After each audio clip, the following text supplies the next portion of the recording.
നമുക്ക് ഒരുമിച്ച് ചേർന്ന് പ്രാർത്ഥിക്കാം. നല്ല കർത്താവേ, ഞങ്ങൾ അങ്ങേ സ്തുതിക്കുന്ന കർത്താവേ, ഈ വൈകുന്നേര കാലം ദൈവങ്ങളുടെ സന്നിധിയിലായിരിക്കുവാൻ കർത്താവെ നീ ഞങ്ങളെ കൊണ്ടുവന്നതിനായി ഞങ്ങൾ നന്ദി പറയുന്നു. കർത്താവെ, ഞങ്ങളുടെ തിരുനാമം ഞങ്ങളൊന്ന് ഉയർത്തുകയാണ്. ഹല്ലേലൂയ. എല്ലാവരും അവരവരായിരിക്കുന്ന സ്ഥലങ്ങളിൽ കർത്താവിൻ്റെ നാമം ഒന്ന് ഉയർത്താൻ തുടങ്ങിയാലും അപ്പോൾ അങ്ങയുടെ തിരുനാമം ഞങ്ങളൊന്ന് ഉയർത്തുമ്പോൾ അങ്ങയുടെ സാന്നിധ്യം ഇന്ന് ഓരോ ഭവനങ്ങളുടെ നടുവിലും ഇന്ന് ഇറങ്ങി വരാൻ ഇടയാകട്ടെ എന്ന് ഞങ്ങൾ പ്രാർത്ഥിക്കുകയാണ്.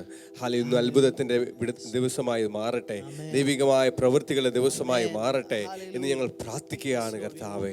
ഹല്ലേലൂയ. ഞങ്ങൾ ആശ്രയിക്കുന്നവരാരും ഒരു നാൾ ലജ്ജിച്ചു പോകുകയില്ലല്ലോ കർത്താവെ. തൻ്റെ മക്കളെ ഞങ്ങളെ ആശ്രയിക്കുമ്പോൾ കർത്താവെ, ദൈവികമായ വിടുതലുകൾ, രോഗസൗഖ്യങ്ങൾ, അത്ഭുതങ്ങൾ യേശുവിൻ്റെ നാമത്തിൽ ഇന്ന് നടക്കുവാനിടയാകട്ടെ എന്ന് ഞങ്ങൾ പ്രാർത്ഥിക്കുകയാണ്. ഹല്ലേലൂയ. കർത്താവെ, സകല മഹത്വവും എല്ലാ മാനവും ആരാധനയും ഞാൻ അങ്ങേക്ക് തരുന്നു. അമ്മ, നമുക്ക് ഒരുമിച്ച് ചേർന്ന് പാടിയ കർത്താവിനെ ആരാധിക്കാം. വചനം പറയുന്നു, കർത്താവിൽ ആശ്രയിക്കുന്നവൻ ആമേൻ ഒരു നാളും വീഴുകയില്ല. ഹല്ലേലൂയ. രണ്ട് കരങ്ങളും ചേർത്തടിച്ചുകൊണ്ട് അമ്മ നമുക്ക് ചേർന്ന് പാടാം. യേശുവിൻ്റെ നാമം എത്ര എൻ്റെ ആശ്രയം. ഹല്ലേലൂയ. രണ്ട് കരങ്ങളും ചേർത്തടിച്ചുകൊണ്ട് യേശുവിൻ നാമം, യേശുവിൻ നാമം എൻ ജീവിതത്തിലേക ആശ്രയമേ. യേശുവിൻ നാമം, യേശുവിൻ നാമം എൻ ജീവിതത്തിലേക ആശ്രയമേ. ഞാനെന്നും സ്തുതിക്കും, ഞാനെന്നും വാഴ്ത്തുമെൻ യേശുവിൻ നാമം എനിക്കെത്ര ആനന്ദം. ഞാനെന്നും സ്തുതിക്കും, ഞാനെന്നും വാഴ്ത്തുമെൻ യേശുവിൻ നാമം എനിക്കെത്ര ആനന്ദം. ചേർന്ന് പാടാം. യേശുവിൻ നാമം, യേശുവിൻ നാമം എൻ ജീവിതത്തിലേക ആശ്രയമേ. യേശുവിൻ നാമം, യേശുവിൻ നാമം എൻ ജീവിതത്തിലേക ആശ്രയമേ. ഞാനെന്നും സ്തുതിക്കും, ഞാനെന്നും വാഴ്ത്തുമെൻ യേശുവിൻ നാമം എനിക്കെത്ര ആനന്ദം. ഞാനെന്നും സ്തുതിക്കും, ഞാനെന്നും വാഴ്ത്തുമെൻ യേശുവിൻ നാമം എനിക്കെത്ര ആനന്ദം. പാപിയായിരുന്നെന്നെ രക്ഷിപ്പാനായി യേശു കുരിശിലേറി തന്റെ ജീവൻ അർപ്പിച്ചു. പാപിയായിരുന്നെന്നെ രക്ഷിപ്പാനായി യേശു കുരിശിലേറി തന്റെ ജീവൻ അർപ്പിച്ചു. യേശുവത്ര നല്ലവൻ, യേശുവത്ര വല്ലഭൻ, 10,000 അതിശ്രേഷ്ഠനവൻ. യേശുവത്ര നല്ലവൻ, യേശുവത്ര വല്ലഭൻ, 10,000 അതിശ്രേഷ്ഠനവൻ. യേശുവിന്റെ നാമം, യേശുവിൻ നാമം, യേശുവിൻ നാമം എൻ ജീവിതത്തിലേക ആശ്രയമേ. യേശുവിൻ നാമം, യേശുവിൻ നാമം എൻ ജീവിതത്തിലേക ആശ്രയമേ. ഞാനെന്നും സ്തുതിക്കും, ഞാനെന്നും വാഴ്ത്തുമെൻ യേശുവിൻ നാമം എനിക്കെത്ര ആനന്ദം. ചേർന്ന് ഞാനെന്നും സ്തുതിക്കും, ഞാനെന്നും വാഴ്ത്തുമെൻ യേശുവിൻ നാമം എനിക്കെത്ര ആനന്ദം. നല്ലിടയനായ യേശുനാഥൻ നിരന്തരമായി എന്നെ വഴി നടത്തും. നല്ലിടയനായ യേശുനാഥൻ നിരന്തരമായി എന്നെ വഴി നടത്തും. അവൻ എന്നെ ശാസിക്കും, അവൻ എന്നെ ശിക്ഷിക്കും, തൻ കൊടിക്കീഴിൽ എന്നെ നിത്യം നടത്തും. അവൻ എന്നെ ശാസിക്കും, അവൻ എന്നെ ശിക്ഷിക്കും, തൻ കൊടിക്കീഴിൽ എന്നെ നിത്യം നടത്തും. യേശുവിൻ നാമം, യേശുവിൻ നാമം ജീവിതത്തിലേക ആശ്രയം. ചേർന്ന് പാടിയാലും. യേശുവിൻ നാമം, യേശുവിൻ നാമം എൻ ജീവിതത്തിലേക ആശ്രയം. യേശുവിൻ നാമം, യേശുവിൻ നാമം, യേശുവിൻ നാമം എൻ ജീവിതത്തിലേക ആശ്രയമേ. ഞാനെന്നും സ്തുതിക്കും, ഞാനെന്നും വാഴ്ത്തുമെൻ യേശുവിൻ നാമം എനിക്കെത്ര ആനന്ദം. ഞാനെന്നും സ്തുതിക്കും, ഞാനെന്നും വാഴ്ത്തുമെൻ യേശുവിൻ നാമം എനിക്കെത്ര ആനന്ദം. ഞാനെന്നും സ്തുതിക്കും, ഞാനെന്നും വാഴ്ത്തുമെൻ യേശുവിൻ നാമം എനിക്കെത്ര ആനന്ദം. ഞാനെന്നും സ്തുതിക്കും, ഞാനെന്നും വാഴ്ത്തുമെൻ. ശക്തിയോടെ കരങ്ങളെല്ലാം ചേർത്തടിച്ച് ആ ദൈവത്തിന്റെ നാമം സ്തുതിക്കുവാനായി, അവന്റെ നാമത്തെ ഉയർത്തുവാനായി തുടങ്ങാം. എല്ലാ ഇടങ്ങളിലും ആ ദൈവത്തിന്റെ നാമം ഉയരട്ടെ. യേശു കർത്താവിന്റെ നാമം ഈ ലോകമെമ്പാടും ഉയരുവാൻ, ആ ദൈവത്തെ സ്തുതിക്കുവാനായി, അവനെ ആരാധിക്കുവാനായി തുടങ്ങാം. ശക്തിയോടെ കരങ്ങളെല്ലാം ചേർത്തടിച്ച്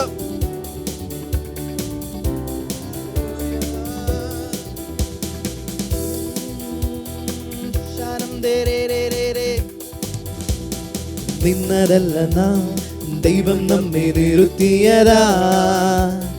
നേടിയതെല്ലാം ദൈവമെല്ലാം തന്നതല്ലേ. നിന്നതല്ല നാം, ദൈവം നമ്മെ നിർത്തിയതാ. നേടിയതെല്ലാം ദൈവമെല്ലാം തന്നതല്ലേ. നടത്തിയ വിധങ്ങളെ ഓർത്തിടുമ്പോൾ നന്ദിയോടെ നാഥന് സ്തുതി പാടിടാം. നടത്തിയ വിധങ്ങളെ ഓർത്തിടുമ്പോൾ നന്ദിയോടെ നാഥന് സ്തുതി പാടിടാം. ഇത്രത്തോളം ചെയ്യാൻ തന്ന ദൈവത്തിന് സ്തോത്രം, ഇതുവരെ കരുതിയ രക്ഷകന് സ്തോത്രം. ഇത്രത്തോളം ചെയ്യാൻ തന്ന ദൈവത്തിന് സ്തോത്രം, ഇതുവരെ കരുതിയ രക്ഷകന് സ്തോത്രം. ഇനിയും കൃപ തോന്നി കരുതിടണേ, ഇനിയും നടത്തണേ തിരുഹിതം പോൽ. ഇനിയും കൃപ തോന്നി കരുതിടണേ, ഇനിയും നടത്തണേ തിരുഹിതം പോൽ. സാധ്യതകളോ അസ്തമിച്ചു പോയിടുമ്പോൾ, സോദരങ്ങളോ അകന്നങ്ങു മാറിടുമ്പോൾ, സാധ്യതകളോ അസ്തമിച്ചു പോയിടുമ്പോൾ, സോദരങ്ങളോ അകന്നങ്ങു മാറിടുമ്പോൾ, സ്നേഹം തന്നു വീണ്ടെടുത്ത യേശുനാഥൻ സകലത്തിലും ജയം തന്നുവല്ലോ. സ്നേഹം തന്നു വീണ്ടെടുത്ത യേശുനാഥൻ സകലത്തിലും ജയം തന്നുവല്ലോ. ഇത്രത്തോളം ചെയ്യാൻ തന്ന ദൈവത്തിന് സ്തോത്രം, ഇതുവരെ കരുതിയ രക്ഷകന് സ്തോത്രം. ഇത്രത്തോളം ചെയ്യാൻ തന്ന ദൈവത്തിന് സ്തോത്രം, ഇതുവരെ കരുതിയ രക്ഷകന് സ്തോത്രം. ഇനിയും കൃപ തോന്നി കരുതിടണേ, ഇനിയും നടത്തണേ തിരുഹിതം പോൽ. ഇനിയും കൃപ തോന്നി കരുതിടണേ, ഇനിയും നടത്തണേ തിരുഹിതം പോൽ. ഉയർത്തില്ലെന്ന് ശത്രുഗണം വാദിക്കുമ്പോൾ, തകർക്കുമെന്ന് ഭീതിയും മുഴങ്ങിടുമ്പോൾ, ഉയർക്കില്ലെന്ന് ശത്രുഗണം വാദിക്കുമ്പോൾ, തകർക്കുമെന്ന് ഒരിക്കൽ കൂടെ ചേർന്ന് മുഴക്കിടുമ്പോൾ, ഉയർക്കില്ലെന്ന് ശത്രുഗണം വാദിക്കുമ്പോൾ, തകർക്കുമെന്ന് ഭീതിയും മുഴക്കിടുമ്പോൾ. പ്രവൃത്തിയിൽ വലിയവനേശുനാഥൻ കൃപ നൽകും ജയഘോഷമെടുത്തിടുവാൻ. പ്രവൃത്തിയിൽ വലിയവനേശുനാഥൻ കൃപ നൽകും ജയഘോഷമെടുത്തിടുവാൻ. ഇത്രത്തോളം ചെയ്യാൻ തന്ന ദൈവത്തിന് സ്തോത്രം, ഇതുവരെ കരുതിയ രക്ഷകന് സ്തോത്രം. ഇത്രത്തോളം ചെയ്യാൻ തന്ന ദൈവത്തിന് സ്തോത്രം, ഇതുവരെ കരുതിയ രക്ഷകന് സ്തോത്രം. ഇനിയും കൃപ തോന്നി കരുതിടണേ, ഇനിയും നടത്തണേ തിരുഹിതം പോൽ. ഇനിയും കൃപ തോന്നി കരുതിടണേ, ഇനിയും നടത്തണേ തിരുഹിതം പോൽ. നിന്നതല്ല നാം, ദൈവം നമ്മെ നിർത്തിയതായി. നേടിയതെല്ലാം ദൈവമെല്ലാം തന്നതല്ലേ.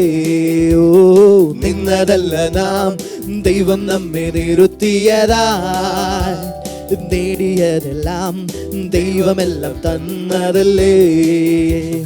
നടത്തിയ വിധങ്ങളെ ഓർത്തിടുമ്പോൾ നന്ദിയോടെ നാഥന് സ്തുതി പാടിടാം. നടത്തിയ വിധങ്ങളെ ഓർത്തിടുമ്പോൾ നന്ദിയോടെ നാഥന് സ്തുതി പാടിടാം. ഇത്രത്തോളം ചെയ്യാൻ തന്ന ദൈവത്തിന് സ്തോത്രം, ഇതുവരെ കരുതിയ രക്ഷകന് സ്തോത്രം. ഇത്രത്തോളം ചെയ്യാൻ തന്ന ദൈവത്തിന് സ്തോത്രം, ഇതുവരെ കരുതിയ രക്ഷകന് സ്തോത്രം. ഇനിയും കൃപ തോന്നി കരുതിടണേ, ഇനിയും നടത്തണേ തിരുഹിതം പോൽ. ഇനിയും കൃപ തോന്നി കരുതിടണേ, ഇനിയും നടത്തണേ തിരുഹിതം പോൽ.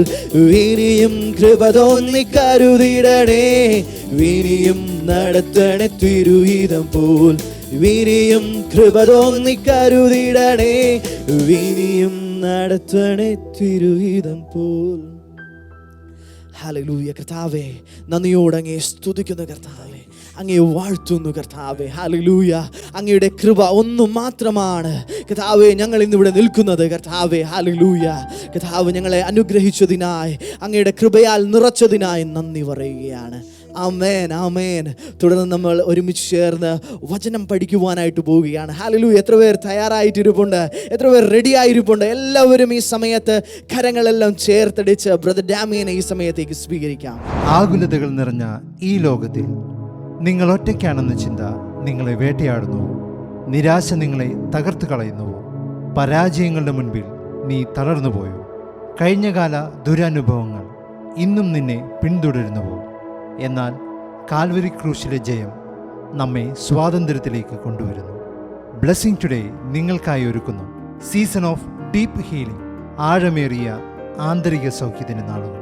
അനുഗ്രഹീത ദൈവദാസന്മാരായ pastor Finny Stephen, pastor Jerry Alexander, pastor Thomas P Thomas and pastor Rachel, pastor Damian Antony കുടുംബമായി നമ്മളുടെ ഇടയിൽ ശുശ്രൂഷിക്കുന്നു.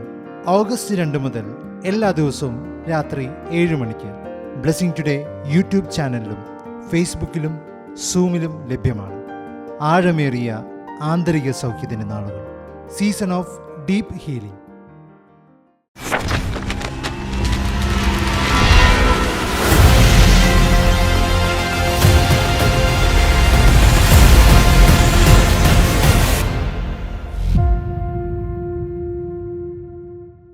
മത്തായി സുവിശേഷം 7-ാം അധ്യായത്തിലേക്ക് നമ്മളിന്ന് പ്രവേശിക്കുന്നു. ജസ്റ്റ് ഒരു ഫ്ലാഷ് ബാക്ക്. ചാപ്റ്റർ 1 നമ്മൾ കണ്ടത് ആദ്യം യേശുവിൻ്റെ വംശാവലി, അതിനുശേഷം യേശുവിൻ്റെ ജനനം. ചാപ്റ്റർ 2 ജനിച്ച യേശുവിനെ കാണുവാൻ കിഴക്ക് നിന്നുള്ള വിദ്വാൻമാർ വന്നു ചേരുന്നു. അതിനുശേഷം യേശുവിൻ്റെ അവിടെയുള്ള രാജ്യത്തിലെ ചില പ്രയാസങ്ങൾ നിമിത്തം സംഭവിക്കുന്നത്, ഈജിപ്തിലേക്ക് പലായനം ചെയ്യേണ്ടി വരുന്നു, തിരികെ വരുന്നു. 3-ാം അധ്യായത്തിൽ യേശുവിൻ്റെ സ്നാനത്തിന് ശേഷം പരിശുദ്ധാത്മാവ് ഇറങ്ങി വരുന്ന കാര്യങ്ങളൊക്കെ നമ്മൾ കണ്ടു. 4-ാം അധ്യായത്തിലേക്ക് വരുമ്പോൾ യേശുവിൻ്റെ പരീക്ഷ. 3 തലങ്ങളിൽ പിശാച് അവനെ പരീക്ഷിക്കുന്നു. ഏദൻ തോട്ടത്തിൽ 3 തലങ്ങളിൽ ആദവും ഹവയും പരീക്ഷിക്കപ്പെട്ടു, തോറ്റു. എന്നാൽ മരുഭൂമിയിൽ യേശു കർത്താവ് 3 പരീക്ഷകളെയും ജയിക്കുന്നു. എവിടെയെല്ലാം മനുഷ്യൻ തോറ്റുപോയോ അവിടെ അതിനെ റിവേഴ്സ് ചെയ്ത് ജയത്തിലേക്ക് കൊണ്ടുവരുന്നു. 4-ാം അധ്യായത്തിൻ്റെ അവസാനം കാണുന്നത് ദ ഗ്രേറ്റ് ഗാലിലിയൻ മിനിസ്ട്രി, മഹത്തായ ഗലീല പ്രദേശങ്ങളിലുള്ള യേശുവിൻ്റെ ശുശ്രൂഷ. കഫർനഹൂം അടിസ്ഥാനമാക്കി കർത്താവിൻ്റെ ശുശ്രൂഷകൾ ആരംഭിക്കുന്നു. 4-ാം അധ്യായം കഴിഞ്ഞ് 5-ാം അധ്യായം, 6-ാം അധ്യായം, 7-ാം അധ്യായം മഹത്തായ ഗിരിപ്രഭാഷണം, the sermon on the mount. അതിൽ 5-6 അധ്യായങ്ങൾ നമ്മൾ തീർത്തു കഴിഞ്ഞു. അതുകൊണ്ട് എല്ലാവരും വലത്തെ കൈയെടുക്കുക, എന്നിട്ട് ഇടത്തെ തോളിൽ ഇങ്ങനെ അടിക്കുക, പറയുക കൺഗ്രാജുലേഷൻസ്. എന്തിനാ? 6 അധ്യായം തീർത്തതിന്. 7-ാമത്തെ അധ്യായത്തിലേക്ക് വരുന്നു. Matthew chapter 7 and verse number 1 through 5. ആദ്യത്തെ 5 വചനങ്ങളാണ് നമ്മൾ ഇന്ന് പഠിക്കാൻ പോകുന്നത്. Do not judge, or you too will be judged. For in the same way you judge others, you will be judged. And with the measure you use, it will be measured to you. Why do you look at the speck of sawdust in your brother's eye and pay no attention to the plank in your own eye? How can you say to your brother, let me take the speck out of your eye, when all the time there is a plank in your own eye? You hypocrite. First take the plank out of your own eye, and then you will see clearly to remove the speck from your brother's eye. അത് മലയാളത്തിൽ എല്ലാവരും ചേർന്നാണ് വായിക്കേണ്ടത്. 1, 2, 3. നിങ്ങൾ വിധിക്കപ്പെടാതിരിക്കേണ്ടതിന് വിധിക്കരുത്. നിങ്ങൾ വിധിക്കുന്ന വിധിയാൽ നിങ്ങളെയും വിധിക്കും. നിങ്ങൾ അളക്കുന്ന അളവിനാൽ നിങ്ങൾക്കും അളന്നു കിട്ടും. എന്നാൽ സ്വന്തം കണ്ണിലെ കോൽ ഓർക്കാതെ സഹോദരൻ്റെ കണ്ണിലെ കരട് നോക്കുന്നത് എന്ത്? അല്ല, നിന്റെ കണ്ണിൽ നിന്ന് കരടെടുത്ത് കളയട്ടെ എന്ന് പറയുന്നത് എങ്ങനെ? കപടഭക്തിക്കാരാ, മുൻപേ സ്വന്തം കണ്ണിൽ നിന്ന് കോലെടുത്ത് കളക, പിന്നെ സഹോദരൻ്റെ കണ്ണിൽ നിന്ന് കരടെടുത്ത് കളവാൻ വെടിപ്പായി കാണും. എല്ലാവരും ചേർന്ന് ആമേൻ പറയാം. ആമേൻ എന്ന് വെച്ചാൽ സോ ബീറ്റ്, അത് അതുപോലെ തന്നെ എന്നാണ് അർത്ഥം.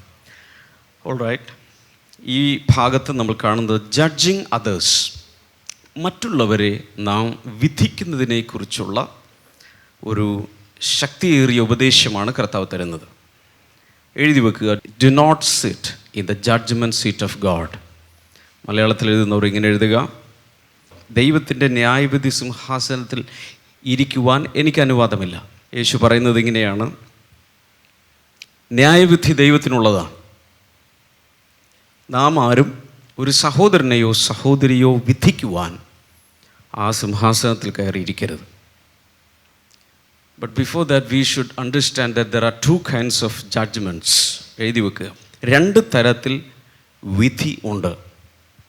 Number 1 good judgement, number 2 bad judgement. ശരിയായ വിധി, നല്ല രീതിയിലുള്ള വിധി. 2 മോശമായ രീതിയിലുള്ള വിധി. ഗുഡ് ജഡ്ജ്മെൻറ്റ് എന്നുദ്ദേശിക്കുന്നത് it is discerning, using the gift of discerning the Holy Spirit gives us. നല്ല വിധി എന്താണ്? നല്ല വിധി എന്ന് പറഞ്ഞാൽ ഇത്രയേ ഉള്ളൂ, വിവേചിക്കുക. ഒരാളെ, അയാളുടെ പ്രവൃത്തിയെ വിവേചിക്കുക. അത് നമുക്ക് ആവശ്യമാണ്. പക്ഷേ മറ്റേതല്ല, കർത്താവിൻ്റെ ന്യായവിധി സിംഹാസനത്തിൽ ഇരുന്നുകൊണ്ട് ഓരോരുത്തർക്കും നമ്മൾ we are passing judgement sitting on the judgement seat of God. That is wrong. എന്നാൽ using the discerning God has given us, if you are judging others, that is very much needed. അല്ലെങ്കിൽ മറ്റൊരർത്ഥം distinguish, തമ്മിൽ വ്യത്യാസങ്ങൾ തിരിച്ചറിയുക. And giving advice for improvements, മറ്റുള്ളവരുടെ ജീവിതത്തിൻ്റെ പുരോഗതിക്ക് വേണ്ടി എന്ത് ചെയ്യണം? നമ്മൾ ചില ഉപദേശങ്ങൾ കൊടുക്കുക. ആ രീതിയിൽ വിധിക്കുന്നതിൽ തെറ്റില്ല. But what is bad judgement? തെറ്റായ രീതിയിൽ എങ്ങനെയാണ് ന്യായവിധി നടത്തുന്നത്? ഇറ്റ് ഈസ് ടു കോണ്ടം, ഒരാളെ ശിക്ഷ വിധിക്കുക. ഇറ്റ് ഈസ് ടു ക്രിറ്റിസൈസ്, മറ്റൊരാളെ വിമർശിക്കുക. Or tarnishing someone's name and fame, ഒരാളുടെ സൽപ്പേരിന് കളങ്കം വരുത്തുക. മോശമായത് പറഞ്ഞ് വിധിച്ച് മറ്റുള്ളവരോടുകൂടെ അത് ഷെയർ ചെയ്ത് അവരുടെ സൽപ്പേര് ഇല്ലാതാക്കുക. But always remember, moral and spiritual judgment is not wrong. എന്നാൽ ശരിയായ രീതിയിൽ ആത്മീയമായ വിവേചനം അല്ലെങ്കിൽ ആത്മീയമായ രീതിയിലുള്ള വിവേചനം ഒരിക്കലും തെറ്റല്ല. Actually 1 Corinthians chapter 2 verse number 15, ഇത് കുറച്ചധികം വചനങ്ങൾ തരും, എല്ലാം എഴുതണം. 1 കൊരിന്ത്യർ 2:15 നമ്മൾ കാണുന്നത്, the spiritual man makes judgement about all things. ആത്മികനോ സകലത്തെയും വിവേചിക്കുന്നു, താൻ ആരാലും വിവേചിക്കപ്പെടുന്നതുമില്ല. അവിടെ ഉപയോഗിച്ചിരിക്കുന്ന English word the spiritual man makes judgement about all things, അല്ലെങ്കിൽ ആത്മീയൻ സകലത്തെയും വിവേചിക്കുന്നു അല്ലെങ്കിൽ വിധിക്കുന്നു, താൻ ആരാലും വിധിക്കപ്പെടുന്നതുമില്ല. അതാണ് ശരിയായ പരിഭാഷ. അതായത് ആ ഭാഗത്ത് ജഡീക മനുഷ്യരെക്കുറിച്ചും പ്രാകൃത മനുഷ്യരെക്കുറിച്ചും ആത്മീയ മനുഷ്യരെക്കുറിച്ചും പൗലോസ് പറഞ്ഞു വരികയാണ്. ആ കൂട്ടത്തിൽ പൗലോസ് പറയുന്നത്, ആത്മീയനായൊരു മനുഷ്യൻ, ദൈവാത്മാവുള്ളൊരു മനുഷ്യൻ സകലത്തെയും വിവേചിക്കുന്നു. ഒരു വ്യക്തിയെ കണ്ടാൽ, ഒരാത്മാവിനെ കണ്ടുമുട്ടിയാൽ, എന്ന് വെച്ചാൽ ദൈവാത്മാവാണോ പരിശുദ്ധാത്മാവാണോ ദൂതൻ്റെ ആത്മാവാണോ, ഇതൊക്കെ മനസ്സിലാക്കാൻ തനിക്കൊരു വിവേചന വരമുണ്ട്. എന്നാൽ താൻ ആരാലും വിധിക്കപ്പെടുന്നില്ല അല്ലെങ്കിൽ വിവേചിക്കപ്പെടുന്നില്ല. റോമാലേഖനം 14:1 മുതൽ 4 വരെയുള്ള വചനങ്ങൾ നോക്കാം. Romans 14:1-4, accept the one whose faith is weak without quarreling or disputable matters. One person's faith allows them to eat anything, but another whose faith is weak eats only vegetables. The one who eats everything must not treat with contempt the one who does not, and the one who does not eat everything must not judge the one who does, for God has accepted them. Who are you to judge someone else's servant? To their own master servants stand or fall, and they will stand, for the Lord is able to make them stand. അത്രയും ഭാഗം വായിക്കാം. സംശയ വിചാരങ്ങളെ വിധിക്കാതെ വിശ്വാസത്തിൽ ബലഹീനനായവനെ ചേർത്തുകൊള്ളുവിൻ. Okay. ഒരുവൻ എല്ലാം തിന്നാമെന്ന് വിശ്വസിക്കുന്നു, ബലഹീനനോ സസ്യാദികളെ തിന്നുന്നു. തിന്നുന്നവൻ തിന്നാത്തവനെ ധിക്കരിക്കരുത്, തിന്നാത്തവൻ തിന്നുന്നവനെ വിധിക്കരുത്. ദൈവം അവനെ കൈക്കൊണ്ടിരിക്കുന്നുവല്ലോ. മറ്റൊരുത്തൻ്റെ ദാസനെ വിധിപ്പാൻ നീ ആർ? അവൻ നിൽക്കുന്നതോ വീഴുന്നതോ സ്വന്തം യജമാനനത്രേ. അവൻ നിൽക്കും താനും. അവനെ നിൽക്കുമാറാക്കുവാൻ കർത്താവിന് കഴിയുമല്ലോ. ഇവിടെ സഹോദരന്മാർ തമ്മിലുള്ള വിധിയെക്കുറിച്ചാണ് പറയുന്നത്. ഒരാൾ വെജിറ്റേറിയനാണ്, ഒരാൾ നോൺ വെജിറ്റേറിയനാണ്. വെജിറ്റേറിയൻ പറയുന്നു നീ നോൺ വെജ് കഴിക്കുകയാണെങ്കിൽ സ്വർഗത്തിൽ പോവില്ല. മറ്റേയാൾ പറയുന്നു നീ നോൺ വെജ് കഴിച്ചില്ലെങ്കിൽ സ്വർഗത്തിൽ പോവില്ല. മനസ്സിലാവുന്നുണ്ടോ? ഇത് പ്രൂവ് ചെയ്യാൻ പല രീതിയിലുള്ള കാര്യങ്ങൾ വചനങ്ങളൊക്കെ എടുത്തെന്നിരിക്കും. പക്ഷേ പൗലോസിൻ്റെ ചോദ്യം ഇതാണ്. ബലഹീനനായൊരു സഹോദരനെ, അദ്ദേഹത്തിന് ആഹാരം കഴിക്കാൻ അദ്ദേഹത്തിന് മനസ്സില്ല. ഒരുപക്ഷെ കീഴ്വഴക്കങ്ങൾ അങ്ങനെ ആയിരിക്കാം, ജനിച്ചു വളർന്നത് അങ്ങനെ ആയിരിക്കാം, വളർത്തപ്പെട്ടത്, സംസ്കാരം അങ്ങനെ ആയിരിക്കാം. പക്ഷേ അയാളെ എന്ത് ചെയ്യരുത്? വിരൽ ചൂണ്ടി വിധിക്കരുത്. ബലഹീനനാണ്, അതുകൊണ്ട് വിധിക്കരുത്. ഇനി ഒരാൾ എല്ലാം തിന്നാമെന്ന് വിശ്വസിക്കുന്നു, ബലഹീനനോ സസ്യാദികളെ മാത്രം തിന്നുന്നു. അവർ വിചാരിക്കുന്നത് അഹിംസ, അല്ലെങ്കിൽ ഒന്നിനെയും കൊല്ലരുത്, ഒന്നിനെയും ജീവൻ എടുക്കരുത്, ജീവനുള്ള ഒന്നിനെയും തിന്നരുത് എന്ന് വെച്ചാൽ മൃഗങ്ങളെ ഒന്നും തിന്നരുത്. ഇങ്ങനെയുള്ള തർക്കങ്ങൾ പലപ്പോഴും ഇതൊരു എക്സാമ്പിൾ മാത്രമാണ്. വിശ്വാസ സമൂഹത്തിൽ ഒത്തിരി കാര്യങ്ങൾ ഇതുപോലെ ഉണ്ട്. ഡ്രസ്സിൻ്റെ കാര്യത്തിൽ ചിലർ വിശ്വസിക്കുന്ന വെള്ള വസ്ത്രം മാത്രമേ ഇടാവൂ, കളറിട്ട നരകത്തിൽ പോകും. കേട്ടായിരുന്നോ? എന്ന് പഠിപ്പിക്കുന്നവരുണ്ട്. മനസ്സിലാവുന്നുണ്ടോ? മീശ വയ്ക്കുന്നതിനെതിരെ ഉള്ള വാക്യങ്ങളെടുത്ത് ഇന്ന് പുതിയ നിയമത്തിൽ മീശ വെച്ചാൽ നരകത്തിൽ പോകും എന്ന് പറയുന്നവരുണ്ട്. ഒരു ദിവസം ഒരു ദേവദാസ് ഒരു ഷേവിങ് സെറ്റ് എൻ്റെ കയ്യിലൊക്കെ എടുത്തിട്ട് വന്നു, പറഞ്ഞു പോയി വടിച്ചിട്ട് വരാൻ പറഞ്ഞു. അദ്ദേഹത്തിൻ്റെ ഷേവിങ് സെറ്റ് എൻ്റെ അടുത്ത് വന്ന് തന്നിട്ട് പറയാം, പോയി വടിച്ചിട്ട് പോവാം, ഷേവ് ചെയ്തിട്ട് പോവാം. കോൺസെപ്റ്റിൽ അകത്തിരിക്കുന്നത് ഇതാണ് നമ്മളെ സ്വർഗത്തിൽ കൊണ്ടുവന്ന് അല്ലെങ്കിൽ നരകത്തിൽ കൊണ്ടുവന്ന് തീരുമാനിക്കുന്നത്. ആഭരണങ്ങളെക്കുറിച്ച് ഇങ്ങനെയുണ്ട്. ചിലർ വിശ്വസിക്കുന്ന ആഭരണങ്ങൾ ഇട്ടാൽ സ്വർഗത്തിൽ പോവില്ല, ആഭരണം ഇല്ലാതെ പോകണം. പൗലോസ് ഇതിനെക്കുറിച്ചെല്ലാമാണ് പറയുന്നത്. ഒരാളുടെ വേഷഭൂഷാദികളോ ജീവിത രീതികളോ മാത്രം നോക്കി അയാളെ വിധിക്കരുത്.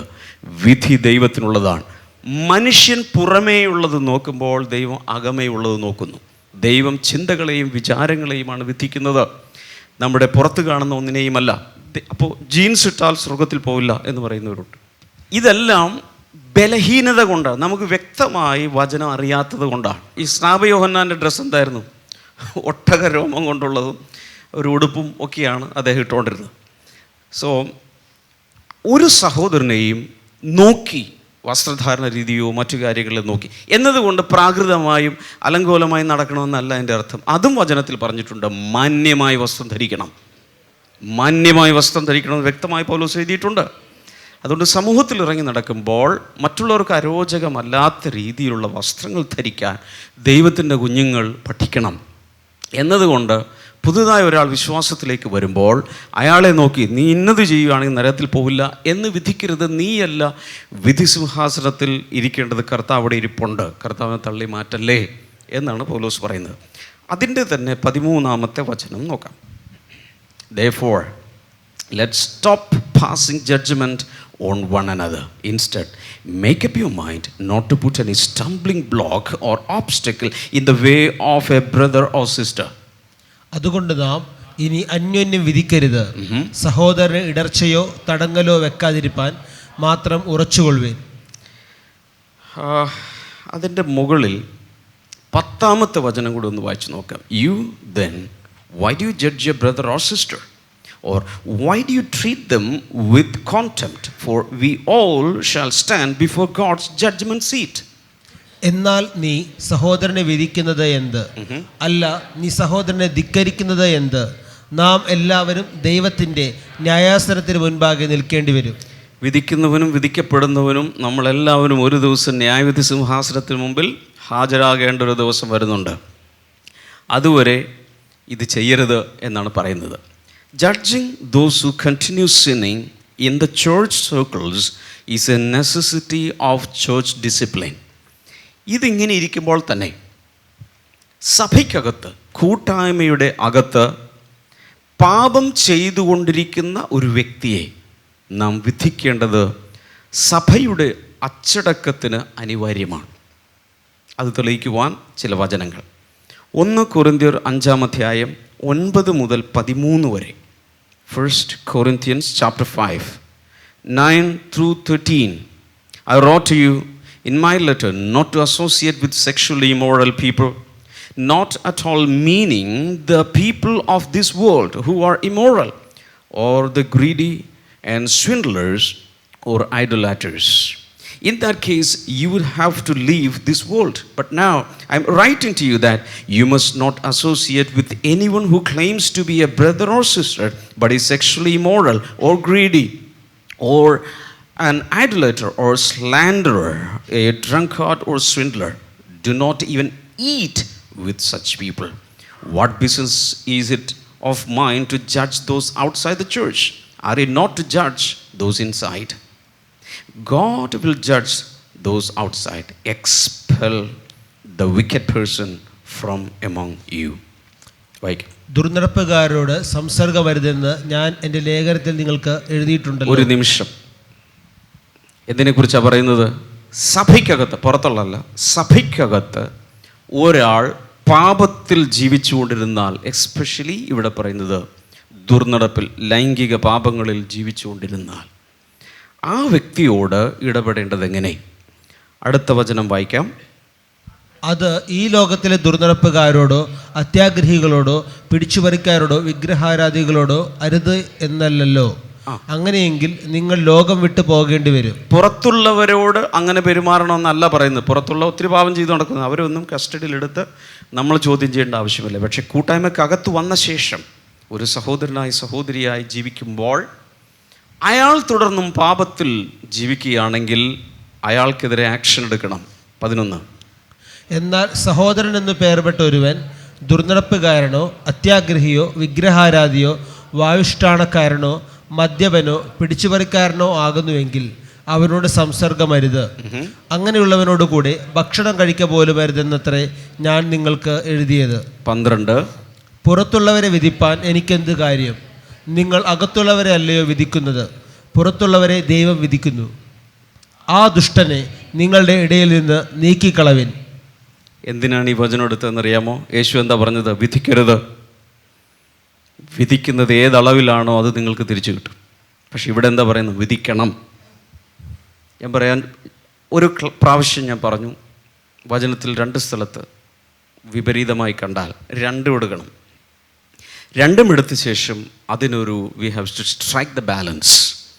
എവിടെയാണോ അവിടെ ഒരു സന്തുലനം നമ്മൾ കൊണ്ടുവരണം. ആദ്യം കർത്താവ് പറഞ്ഞത് ഒരുവനെ ഒടുക്കിക്കളയാൻ, അവൻ്റെ സൽപ്പേര് നഷ്ടപ്പെടുത്തുന്ന തക്ക രീതിയിൽ അവന് വിധി പറഞ്ഞ് മറ്റുള്ളവരുടെ മുമ്പിൽ കൊച്ചാക്കി ചിലപ്പോൾ അവൻ്റെ ജീവിതം കളയരുത്.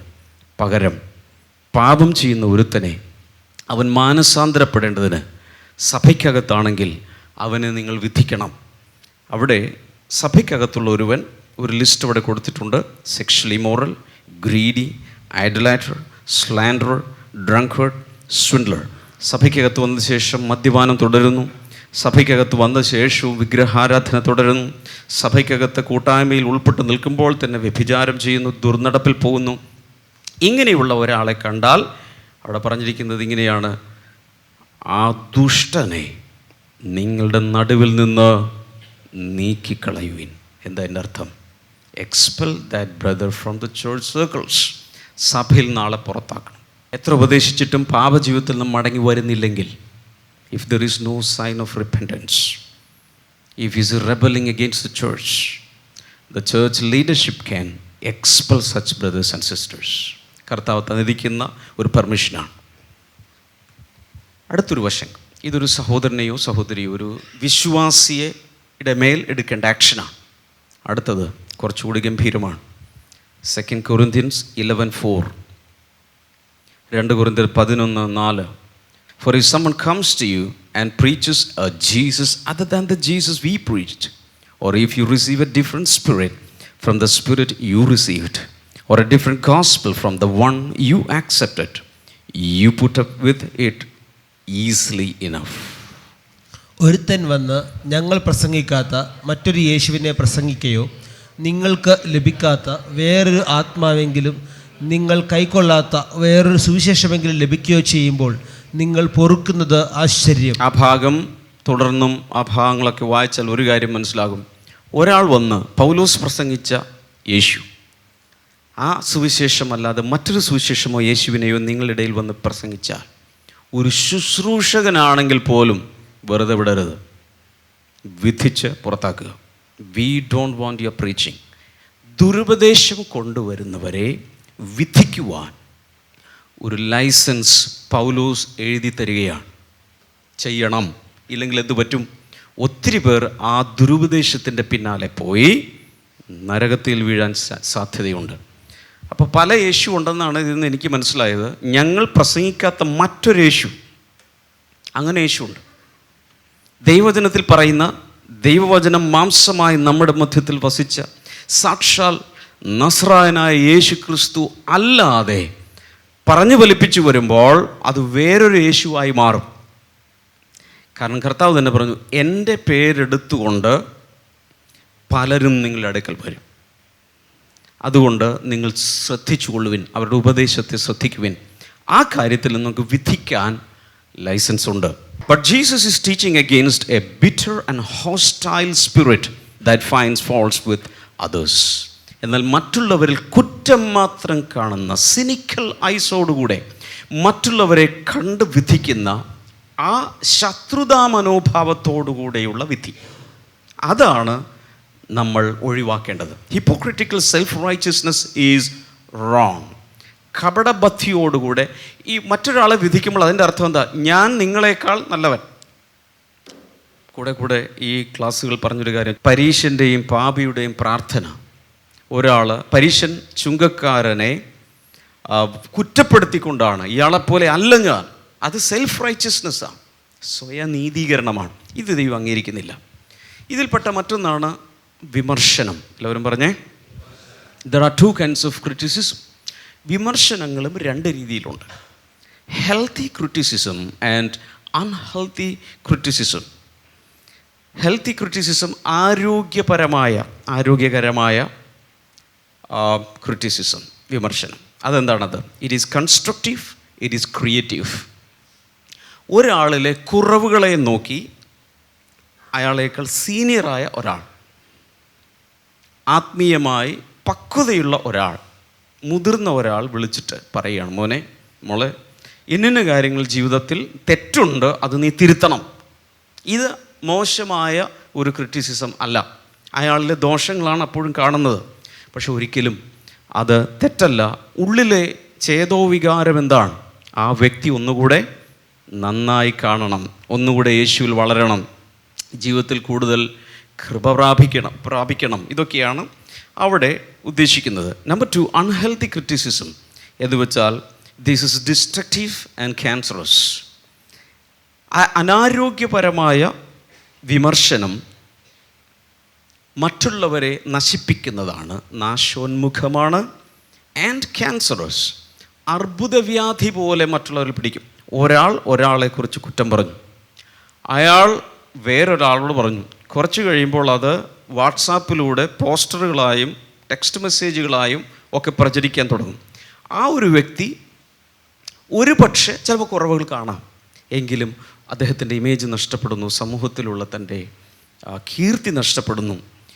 ഇത് എപ്പോഴും നമ്മുടെ ജീവിതത്തിൽ ഒഴിവാക്കിയിരിക്കണം എന്നാണ് പറയുന്നത്. എന്നാൽ anyone who tries to live and work for the Lord will be criticized. ഇക്കാര്യത്തിൽ നമ്മൾ മനസ്സിലാക്കേണ്ടത്, ശുശ്രൂഷയിൽ കത്തിജ്വലിക്കുവാൻ ആഗ്രഹിക്കുന്ന എല്ലാവർക്കും, കർത്താവിന് വേണ്ടി ജീവിക്കാൻ ആഗ്രഹിക്കുന്ന എല്ലാവരും വിമർശനങ്ങളിലൂടെ പോകേണ്ടി വരും. നെഞ്ചിൽ കൈവച്ച് പറയുക, ഞാൻ കർത്താവിന് വേണ്ടി നല്ല രീതിയിൽ ജീവിക്കാൻ ആഗ്രഹിച്ചാൽ, ഞാൻ കർത്താവിനെ നല്ല രീതിയിൽ ശുശ്രൂഷിക്കുവാൻ ആഗ്രഹിച്ചാൽ എനിക്കെതിരെ വിമർശനങ്ങൾ വരും. ഹല്ലേലൂയ. ഞാൻ സാധാരണ ഇങ്ങനെ പറയാറുണ്ട്, ഒരു വിശ്വാസി ആർക്കും ഉപദ്രവമില്ലാതെ, ആരോടൊന്നും ശല്യത്തിനുമില്ല, ഒന്നിനുമില്ലാതെ വന്നിരുന്ന് പോവുകയാണെങ്കിൽ കർത്താവിനോട് ഒന്നും ചെയ്യുന്നില്ല, വരുന്നു പോകുന്നു. വിമർശനങ്ങൾ അധികം ഒന്നും ഉണ്ടാകണമെന്നില്ല.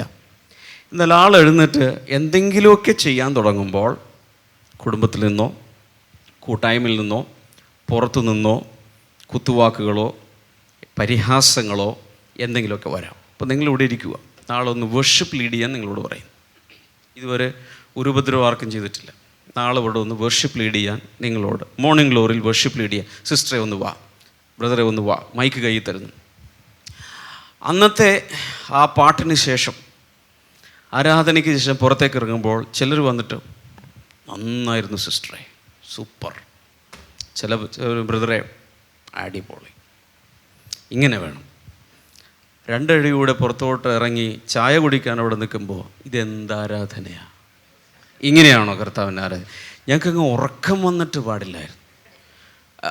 കർത്താവിനെ ആരാധിക്കുകയാണെങ്കിൽ അല്ലെങ്കിൽ വർഷിപ്പ് ലീഡ് ചെയ്യുകയാണെങ്കിൽ ബ്രദർ ഒരു 2 ദിവസമെങ്കിലും ഉപവസിച്ച് പ്രാർത്ഥിച്ച് ദൈവത്തിൽ കൃപ പ്രാപിച്ചൊക്കെ വേണം അവിടെ കയറാൻ. ചുമ്മാതെ കയറിയ സാത്താൻ നിന്നെ അടിക്കും എന്ന് പറയുമ്പോൾ നിങ്ങൾ ഇവിടെ നിന്ന് പോകുന്നത് എങ്ങനെയായിരിക്കും? തിരിച്ചു പോകുന്നത്. രണ്ടും കിട്ടിയിട്ടുണ്ട്. ചിലപ്പോൾ ആദ്യത്തേത് കിട്ടില്ല, രണ്ടാമത്തേത് മാത്രമേ കിട്ടൂ.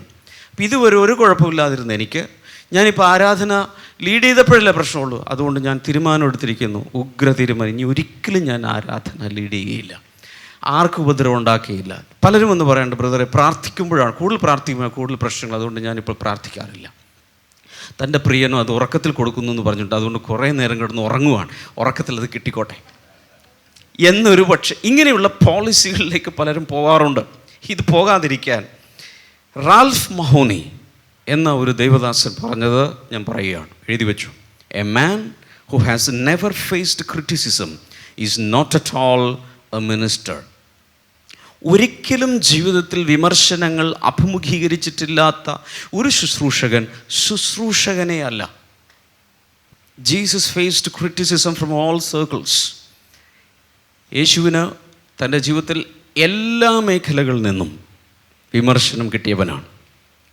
Paul faced criticism from all the believers and all the non-believers, including the first founding apostles. യേശുവിനോട് കൂടെ നടന്ന ശിഷ്യന്മാരും അപ്പോസ്തലന്മാരും വിശ്വാസികളും പുറമേയുള്ളവരും എല്ലാം പൗലോസിനെ വിമർശിച്ചിട്ടുണ്ട്. But the principle is critics will never grow. വിമർശിക്കുന്നവർ ഒരിക്കലും ജീവിതത്തിൽ വളരില്ല. മനസ്സിൽ കുറിച്ചിട്ടേക്കണം. ആരെങ്കിലും ഇവിടെ ഇരിക്കുന്നവരോ ഈ ബൈബിൾ സ്റ്റഡിയിലുള്ളവരോ ഒരു ക്രിറ്റിസിസം നേച്ചർ ഉണ്ടെങ്കിൽ ഇന്ന് ഇവിടെ വെച്ച് ഷർട്ട് ഊരിക്കളയുന്നത് പോലെ ആ സ്വഭാവം അങ്ങ് ഉരിഞ്ഞു കളഞ്ഞേക്കണം. Strip away that bad habit. വിധിക്കുന്ന ആ സ്വഭാവം നമ്മളിൽ നിന്നും മാറിപ്പോകണം. Critics will never grow because they try to hinder the growth of others. മറ്റുള്ളവരെ വളരാൻ അനുവദിക്കാത്തത് കൊണ്ട് വിമർശകർ ഒരിക്കലും വളരില്ല. ശുശ്രൂഷയുടെ തുടക്കകാലങ്ങളിൽ പ്രത്യേകിച്ച് ഞാൻ പോകാത്ത വിമർശനങ്ങളില്ല. എല്ലാത്തിനും ഞാൻ വിമർശിക്കപ്പെട്ടിട്ടുണ്ട്. പത്രങ്ങളിൽ എഴുതിയിട്ടുണ്ട് എനിക്കെതിരെ, ക്രിസ്ത്യൻ സർക്കിൾസിൽ മെയിൻലി. അതുപോലെ പലരും വലിയ മീറ്റിങ്ങുകൾ എനിക്കെതിരെ പ്രസംഗിച്ചിട്ടുണ്ട്, കൺവെൻഷൻ വേദികളിൽ പ്രസംഗിച്ചിട്ടുണ്ട്. ഇതൊക്കെ ഒരു ഭാഗത്ത് നടന്നു. ആദ്യമൊക്കെ ഭയങ്കരമായ എനിക്ക് വിഷമം വരുവാൻ. പിന്നീട് കർത്താവ് പഠിപ്പിച്ചു, മോനെ ഇതൊന്നുമല്ല കാര്യം, ഞാൻ എന്ത് പറയുന്നതാണ് കാര്യം. മനുഷ്യരുടെ അഭിപ്രായം നിന്നെ ചെറുതാക്കുകയോ വലുതാക്കുകയോ ഇല്ല. ഇന്ന് അത്യുന്നതനായ കർത്താവിൻ്റെ നാമത്തിൽ വരുന്നവൻ അനുഗ്രഹിക്കപ്പെട്ടവൻ, ഹോശന്ന ഹോശന്ന എന്ന് പറയുന്നവർ തന്നെ മണിക്കൂറുകൾക്കകം അവനെ ക്രൂശിക്കുക എന്ന് ആർത്ത് വിളിക്കും, അതേ നാവുകൊണ്ട്. അതുകൊണ്ട് മനുഷ്യരുടെ അഭിപ്രായങ്ങൾ തകിടം മറിയും. ചിലരൊക്കെ എൻ്റെ മുമ്പിൽ വന്ന് ബ്രദറെ മുണ്ടഴിച്ചിട്ട് ഇങ്ങനെയാ നിൽക്കുന്നത്, ഭയങ്കര എക്സ്ട്രീം താഴ്മ, ഇത്രയും ആവശ്യമില്ലല്ലോ കർത്താവേ എന്ന് വരെ ഞാൻ ചിന്തിച്ചിട്ടു. ഈ ആൾ തന്നെ കുറച്ച് കഴിയുമ്പോൾ മൂർഖൻ പാമ്പ് പോലെ പത്തി ഉയർത്തി നമുക്കെതിരെ സംസാരിക്കാൻ തുടങ്ങും. ഇതാ മനുഷ്യൻ. അതുകൊണ്ട് ഒരു ദിവസം ബെനിഹിൻ ഒരു വലിയ ക്രൂസൈഡിൽ ശുശ്രൂഷിക്കുമ്പോൾ എക്സ്ട്രാ ഓർഡിനറി ഒരു മിറക്കിൾ നടന്നു. വിശ്വസിക്കാൻ കഴിയാത്ത രീതിയിലുള്ളൊരു മിറക്കിൾ. ലക്ഷങ്ങൾ കൂടിയിരിക്കുകയാണ്. ഈ മിറക്കിൾ ഒരു അനൗൺസ് ചെയ്ത ഉടനെ ബെനിഹിൻ പൊട്ടിക്കരഞ്ഞു. ഇങ്ങനെ ഒഴുകിക്കൊണ്ട് കരഞ്ഞിട്ട് അദ്ദേഹം പറയുന്നു, this is the reward for the criticism I underwent from my own cousin. അദ്ദേഹത്തിൻ്റെ സ്വന്തം കസിൻ അദ്ദേഹത്തെ വിളിച്ചു, ഫാൾസ് പ്രോഫറ്റ്, കള്ളപ്രവാചകനാണ് നീ. അപ്പം അത് അദ്ദേഹത്തിൻ്റെ മനസ്സിൽ ഭയങ്കരമായ, പുറത്താരുമല്ല, സ്വന്തം കസിൻ പ്രവാചകനാണ്. പക്ഷേ ഇത്രയും വലിയൊരു അത്ഭുതം നടന്നു കഴിഞ്ഞപ്പോൾ അദ്ദേഹം പൊട്ടിക്കരയുകയാണ്. അത്രത്തോളം വേദന താൻ ആ ക്രിറ്റിസിസത്തിലൂടെ അനുഭവിച്ചു. പക്ഷേ ഇവിടെ കർത്താവ് പരസ്യമായി ഇത്രയും വലിയ അത്ഭുതം എന്നിലൂടെ ചെയ്ത് ലോകത്തിന് മുമ്പാകെ എന്നെ മാനിച്ചിരിക്കുന്നു. അദ്ദേഹം കരഞ്ഞുപോയി. പല ശുശ്രൂഷകരും അതിഭീകരമായ വിമർശനങ്ങളിലൂടെ പോകുമ്പോൾ അവരുടെ ഉള്ളം നുറുങ്ങുകയാണ്. മറുവശത്ത് ദൈവം അവരുടെ അക്രഡിറ്റേഷൻ സ്വർഗത്തിൽ നിന്ന് തന്നുകൊണ്ടിരിക്കും. എന്തിനെന്നറിയാമോ? തകർന്നു പോയി വീണു പോകാതിരിക്കാൻ. There should be A balance. ഞാൻ ഇന്നും ഓർക്കുന്നു, അനേക വർഷങ്ങൾക്ക് മുമ്പ് നമ്മുടെ തന്നെ ഒരു കൂട്ടായ്മയിൽ ഞാൻ ചെന്നു.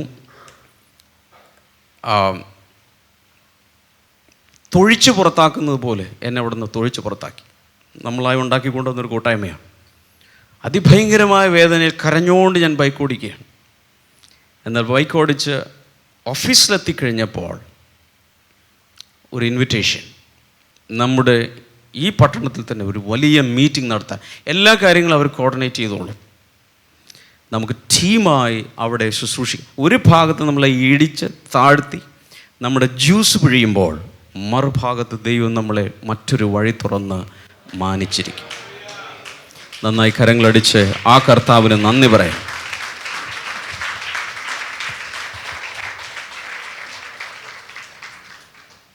First we have to learn to judge ourselves. ഇതെല്ലാം ചെയ്യുന്നതിന് മുൻപ് നമ്മെ തന്നെ വിധിക്കുവാൻ നാം ആദ്യം പഠിക്കണം. 1 Corinthians 11:31, 1 Corinthians 11:31 കാണുന്ന, but if we were more discerning with regard to ourselves, we would not come under such judgment. നാം നമ്മെ തന്നെ വിധിച്ചാൽ വിധിക്കപ്പെടുകയില്ല. വലതുകരം ഉയർത്തി സകലരും ചേർന്ന് ഉറക്കെ പറയാം, നാം നമ്മെ തന്നെ വിധിച്ചാൽ വിധിക്കപ്പെടുകയില്ല. അതിൻ്റെ അർത്ഥം എന്താ? ആദ്യം നാം പഠിക്കേണ്ടത് നമ്മെ തന്നെ വിധിക്കാനാണ്. എന്ന് വെച്ചാൽ എന്താണ് അർത്ഥം? നമ്മുടെ കുറവുകൾ കണ്ടുപിടിക്കാൻ, സെൽഫ് എക്സാമിനേഷൻ, അത് നമ്മൾ ആദ്യം പഠിക്കണം. ഒരു ആത്മപരിശോധന നടത്താൻ വളരെ പ്രധാനപ്പെട്ട മറ്റൊരു ഭാഗം 1 Corinthians 4, 3, 5 വാക്യങ്ങളാണ്. 3 മുതൽ 5 വരെയുള്ള വാക്യങ്ങൾ. 1 Corinthians chapter 4 verse number 3 to 5. ആ ഭാഗത്ത്, I care very little if I am judged by you or by any human court. സമയമില്ലാത്തതുകൊണ്ട് Malayalam മാത്രം വായിക്കാം. നിങ്ങളോ മനുഷ്യർ കഴിക്കുന്ന വല്ല വിസ്താരത്തിലോ എന്നെ വിധിക്കുന്നത് എനിക്ക് എത്രയും ലഘുകാര്യം. ഞാൻ എന്നെ തന്നെ വിധിക്കുന്നതുമില്ല. ഓക്കെ. എനിക്ക് യാതൊരു കുറ്റത്തെക്കുറിച്ചും ബോധമില്ലെങ്കിലും അതിനാൽ ഞാൻ നീതിമാൻ എന്ന് വരികയില്ല. എന്നെ വിധിക്കുന്നത് കർത്താവാകുന്നു. വെയിറ്റ്. എനിക്ക് യാതൊരു കുറ്റത്തെക്കുറിച്ചും ബോധമില്ലെങ്കിലും, ചിലർക്ക് കുറ്റബോധമേ ഇല്ല. എത്ര നമ്മൾ പറഞ്ഞാലും പറയും അതത്ര വലിയ തെറ്റായിട്ട് എനിക്ക് തോന്നുന്നില്ല. അങ്ങനെയുള്ള കുറ്റബോധമില്ല. അതുകൊണ്ട് ഞാൻ നീതിമാനാകുകയില്ല, വിധിക്കുന്നത് കർത്താവാകുന്നു. അടുത്ത വചനം 5. ആകയാൽ കർത്താവ് വരുവോളം സമയത്തിന് മുൻപേ ഒന്നും വിധിക്കരുത്. അണ്ടർലൈൻ. ആകയാൽ കർത്താവ് വരുവോളം സമയത്തിന് മുമ്പേ ഒന്നും വിധിക്കരുത്. 2 പ്രാവശ്യം അടിവരയിടുക. നമ്മളിപ്പോൾ വിധിക്കരുത്. ഒത്തിരി പേര് എന്നോട് ചോദിക്കാറുണ്ട്, മഹാത്മാഗാന്ധി സ്വർഗത്തിൽ പോവാ ബ്രദറെ? എൻ്റെ ഉത്തരം, ഞാനല്ല അദ്ദേഹത്തെ സ്വർഗത്തിൽ കൊണ്ടുപോകുന്നത്. ഞാനല്ല അദ്ദേഹത്തെ സ്വർഗത്തിലോട്ടോ നരകത്തിലോട്ടോ പോകണമെന്ന് വിധിക്കുന്നത്. I am not a judge. അത് കർത്താവ് തീരുമാനിക്കുന്ന കാര്യമോ? മദർ തെരേസ പോവുമോ? അത് ഞാനാണോ തീരുമാനിക്കുന്നത്? കായംകുളം കൊച്ചുണ്ണി പോവോ? ഇതൊക്കെ ഞാനാണോ തീരുമാനിക്കുന്നത്? കർത്താവ് വ്യക്തമായി പറയുന്നു, ആകയാൽ കർത്താവ് വരുവോളം സമയത്തിന് മുമ്പേ ഒന്നും വിധിക്കരുത്. അവൻ, വായിച്ചു നോക്കിയേ, ഇരുട്ടിൽ മറഞ്ഞിരിക്കുന്നത് വെളിച്ചത്താക്കി. എന്ന് വെച്ചാൽ എന്താർത്ഥം? കോടതികൾക്ക് പോലും മറഞ്ഞിരിക്കുന്ന നിഗൂഢ രഹസ്യങ്ങൾ, ഫോറൻസിക് ഡിപ്പാർട്ട്മെൻറ്റിന് പോലും, ഡിറ്റക്റ്റീവ്സിന് പോലും മറഞ്ഞിരിക്കുന്ന, ഇരുട്ടിൽ മറഞ്ഞിരിക്കുന്ന രഹസ്യങ്ങൾ അന്ന് എന്ന് വിധി നടക്കുമ്പോൾ വെളിച്ചത്താക്കി. ഹൃദയങ്ങളുടെ ആലോചനകളെ വരെ, ഹൃദയത്തിൻ്റെ മോട്ടീവ്സ് വരെ വെളിപ്പെടുത്തും. അന്ന് ഓരോരുത്തന് ദൈവത്തിൽ നിന്ന് പുകഴ്ച ഉണ്ടാകും. ഹല്ലേലൂയ. അതുവരെ സിപ്പ് അപ്പ് യുവർ ലിപ്സ്, മിണ്ടരുത്, വിധിക്കണ്ട. പക്ഷെ നല്ല ജഡ്ജ്മെൻ്റ് ഉണ്ട്, അത് വേറെ കാര്യം. ഇനി റോമാലേഖനം 14:10 നമ്മൾ കാണുന്നത് there comes a great day of judgement. ആ വചനം മാത്രം എഴുതുക, പിന്നീട് വായിക്കാം. ഒരു വലിയ ന്യായവിധി വരുന്നുണ്ട്, അതുവരെ വെയിറ്റ് ചെയ്യുക. ഇനി കർത്താവ് മത്തായി സുവിശേഷം 7-ാം അധ്യായത്തിലേക്ക് മടങ്ങി വന്നാൽ, ആദ്യ വചനങ്ങളിലേക്ക് വന്നാൽ, കർത്താവ് ഇങ്ങനെ പറഞ്ഞു, same way U judge others you will be judged. നിങ്ങൾ വിധിക്കുന്ന വിധിയാൽ നിങ്ങളെയും വിധിക്കും. അടുത്ത പറയുന്നത്, നിങ്ങൾ അളക്കുന്ന അളവിനാൽ നിങ്ങൾക്കും അളന്നു കിട്ടും. ഹൗ യു മീറ്റ് അതേഴ്സ്, മറ്റുള്ളവരെ എങ്ങനെയാണ് നിങ്ങൾ അളക്കുന്നത്, അതനുസരിച്ചുള്ള അളവ് തിരിച്ചു കിട്ടുവാനുള്ള സാധ്യതയാണ് ഇവിടെ പറയുന്നത്. Whatever standard of judgement we apply to others it shall be apply to us also. അപ്പോൾ മർക്കോസ് 4:24, Mark 4:24, consider carefully what you hear, he continued, with the measure you use it will be measured to you and even more. അവിടെ പറയുന്നത്, നിങ്ങൾ അളക്കുന്ന അളവ് കൊണ്ട് നിങ്ങൾക്ക് അളന്ന് കിട്ടും, അധികമായി പിന്നെ കുറച്ച് കൂടുതലും കിട്ടുമെന്ന് പറഞ്ഞിട്ടുണ്ട്. അത് എത്ര കൂടുതലാണെന്നുള്ളത് ഓരോരുത്തരുടെ രീതികളെ ആശ്രയിച്ചിരിക്കും. റോമാലേഖനം 2:1-3 വരെ, റോമൻസ് 2:1-3, അതുകൂടി ഒന്ന് വായിക്കാമോ? അതുകൊണ്ട് വിധിക്കുന്ന ഏത് മനുഷ്യനുമായുള്ളവേ, നിനക്ക് പ്രതിവാദം പറവാനില്ല. അന്യനെ വിധിക്കുന്നതിൽ നീ നിന്നെ തന്നെ കുറ്റം വിധിക്കുന്നു. വിധിക്കുന്ന നീ അത് തന്നെ പ്രവർത്തിക്കുന്നുവല്ലോ. എന്നാൽ ആവക പ്രവർത്തിക്കുന്നവരുടെ നേരെ ദൈവത്തിൻ്റെ വിധി സത്യാനുസരണയായിരിക്കുന്നു എന്ന് നാം അറിയുന്നു. ആമേൻ. ആവക പ്രവർത്തിക്കുന്നവരെ വിധിക്കുകയും അത് തന്നെ പ്രവർത്തിക്കുകയും ചെയ്യുന്ന മനുഷ്യ, നീ ദൈവത്തിൻ്റെ വിധിയിൽ നിന്ന് തെറ്റി ഒഴിയുമെന്ന് നിനക്കുന്നുവോ? മതി. എത്രയോ വചനങ്ങൾ നമ്മുടെ മുമ്പിൽ കൊണ്ടുവരാൻ കഴിയും. നമ്മൾ മറ്റുള്ളവരെ വിധിച്ചാൽ അതേ അളവിനാൽ വിധിക്കപ്പെടും, കുറച്ച് കൂടുതലും കിട്ടും എന്നത് ദൈവത്തിൻ്റെ വചനമാണ്. ഉൽപ്പത്തി പുസ്തകം 16:12 വചനത്തിൽ നമ്മൾ കാണുന്നത് ഇഷ്മായിലിനെ കുറിച്ച് പറയുന്നൊരു പ്രവചനമാണ്. ഇഷ്മായിലിൻ്റെ പ്രത്യേകത, അവൻ ജനിച്ചപ്പോൾ, ഇസ്മായേൽ എങ്ങനെ ജനിച്ചതെന്നറിയാം. അബ്രഹാമിന് ഹാഗാർ എന്ന ദാസിയിലുണ്ടായ മകനാണ് ഇഷ്മായേൽ. ഇഷ്മായേൽ ജനിച്ച് വളർന്ന് ബാലനായപ്പോൾ ഒരു കാര്യം സാറ കണ്ടുപിടിച്ചു, ഇവൻ പരിഹാസിയാണ്. എല്ലാവരെയും പരിഹസിക്കുകയും വിമർശിക്കുകയും ചെയ്യുന്നൊരു സ്വഭാവം അവനുണ്ട്. അതുകൊണ്ട് വചനം ഇങ്ങനെ പറയുന്നു, അവൻ കാട്ടുകഴുതയെ പോലെയുള്ളൊരു മനുഷ്യനായിരിക്കും. അവൻ്റെ കൈ എല്ലാവർക്കും വിരോധമായും എല്ലാവരുടെ കൈ അവന് വിരോധമായും ഇരിക്കും. അവൻ തൻ്റെ സകല സഹോദരന്മാർക്കുമെതിരെ പാർക്കും എന്ന് അരുളി ചെയ്തു. ഇസ്മായിലിൻ്റെ സന്തതി പരമ്പരകളിൽ ഇന്നും ഇത് നടന്നുകൊണ്ടിരിക്കുക. If you study the nations which came out from Ishmael, they have the same nature even today. അതിന്നും നടന്നുകൊണ്ടിരിക്കുക. പരിഹാസിയായിരിക്കരുത്. ബൈബിൾ പറയുന്നു, ജഡസന്തതിയാണ് പരിഹാസി. ജഡത്തിൽ നിന്ന് ജനിച്ചത് പരിഹാസിയാണ്. ആത്മാവിൽ നിന്ന് ജനിക്കുന്നത് ഇസഹാക്കാണ്. വാഗ്ദത്തപ്രകാരം ജനിക്കുന്ന നിജപുത്രൻ ഇസഹാക്കാണ്. അവൻ വാഗ്ദത്തവുമായി ജനിക്കുന്നു. അവൻ്റെ മേലാണ് സകലവും കിടക്കുന്നത്. മറ്റൊരു അത്ഭുതകരമായൊരു ചരിത്രം കൂടെ പറയാൻ ആഗ്രഹിക്കുന്നു. വാക്യങ്ങൾ എഴുതി വെച്ചാൽ മതി. ന്യായാധിപന്മാരുടെ പുസ്തകം 1:4-7 വരെ, ജഡ്ജസ് 1:4-7. അവിടെ യഹൂദ ആക്രമിച്ചു വരികയാണ്. ആക്രമിച്ച് കനാന്യരെയും പെരിസിരെയും എല്ലാം കീഴടക്കി വരുമ്പോൾ ബെസേക്കിൽ വെച്ച് 10,000 പേരെ സംഹരിച്ചു. ബെസേക്ക് പറഞ്ഞേ, ബെസേക്ക്. ആ ബെസേക്കിൽ വെച്ച് 10,000 പേരെ സംഹരിച്ചു. അദോനി ബേസെക്ക് അവിടെ കണ്ടായിരുന്നോ? ബേസെക്കിൽ വെച്ച് അദോനി ബേസെക്കിനെ കണ്ടു. ഇയാളൊരു രാജാവാണ്, കനാന്യ രാജാവാണ്. ശ്രദ്ധിച്ച് കേൾക്കണം. ഈ കനാന്യ രാജാവ് ഒരു കാര്യം ചെയ്തു. ചുറ്റുമുള്ള 70 രാജാക്കന്മാരെ പിടിച്ച്, ഇവിടെ നോക്കി, ഈ തള്ളവിരൽ, കാലിൻ്റെ പെരുവിരൽ, ഈ 4 വിരൽ വെട്ടിക്കളഞ്ഞു. എത്ര പേരെയാ? 70 രാജാക്കന്മാരുടെ കയ്യിലെ തള്ളവിരൽ, തംസും അതുപോലെ ബിഗ്ടോസും വെട്ടിക്കളഞ്ഞു. ഈ വിരൽ വെട്ടിക്കഴിഞ്ഞാൽ എങ്ങനെയായിരിക്കും പിന്നെ നമ്മുടെ കൈ? ഒരിക്കലും യുദ്ധം ചെയ്യാൻ പറ്റില്ല, വാള് പിടിച്ച് യുദ്ധം ചെയ്യാൻ പറ്റില്ല, ഈ ഒരു വിരൽ പോയാൽ. അതുപോലെ തള്ളവിരൽ മുറിച്ചു കഴിഞ്ഞാൽ പിന്നെ കുതിച്ചോടാൻ ഒരിക്കലും സാധ്യമല്ല.